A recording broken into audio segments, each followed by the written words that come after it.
영종역입니다. 내리실 문은 왼쪽입니다. 서울타워입니다. 다음 정류소는 Welcome to Things You Should Know Before Traveling in Korea, Transport Edition. Something that you should know is that there's no Google Maps. Well, there is, but since Korea doesn't share too much of their roadway information with Google, it'll be hard for you to get from point A to point B. So we suggest you download two apps, which is Kakao Map and Naver Map. Our favorite app from the two is Naver Map.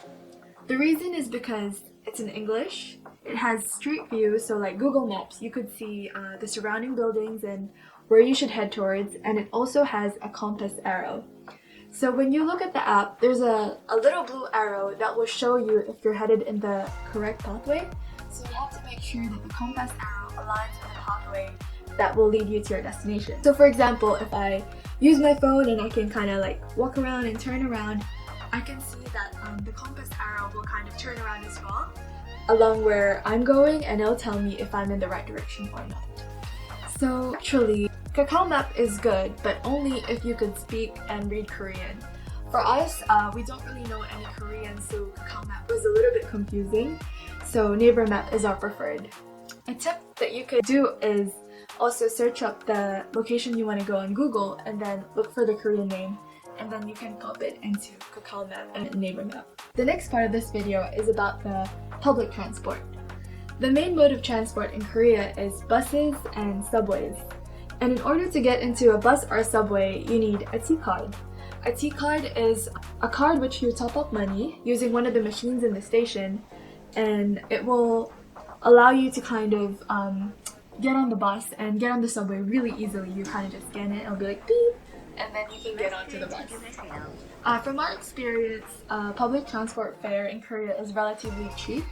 We paid about 20,000 Korean won in our T-card, and it lasted us probably like 3 full days, and that's like 3 intense days of traveling. We would go to like 3 locations in one day and travel for like a bus to a subway to another subway to another subway, and it served us quite well, I would say. A little bit more about the subway in Korea. Let me tell you, it's like a maze down there. It's huge. The underground transport subway in Korea has so many directions you can go. You can go this way, underground, upwards. So what I suggest you do is really be aware of what station you should be in and what station you need to head at. When you get the T-card, they will give you like a map, and that could be quite useful in knowing which station you should stop and which line you should get on. So once you enter the subway, there's like an electronic signboard in the subway that will tell you what station the subway is approaching. It'll be like 36050 approaching, and it will tell you in Korean, and then it will tell you in English, so you really have to pay attention. This stop is Yeongjong. Yeongjong. The doors are on your left. 前方到站是永宗站，请从左侧车门下车。まもなくYeongjong。お出口は左側です。서울타워입니다.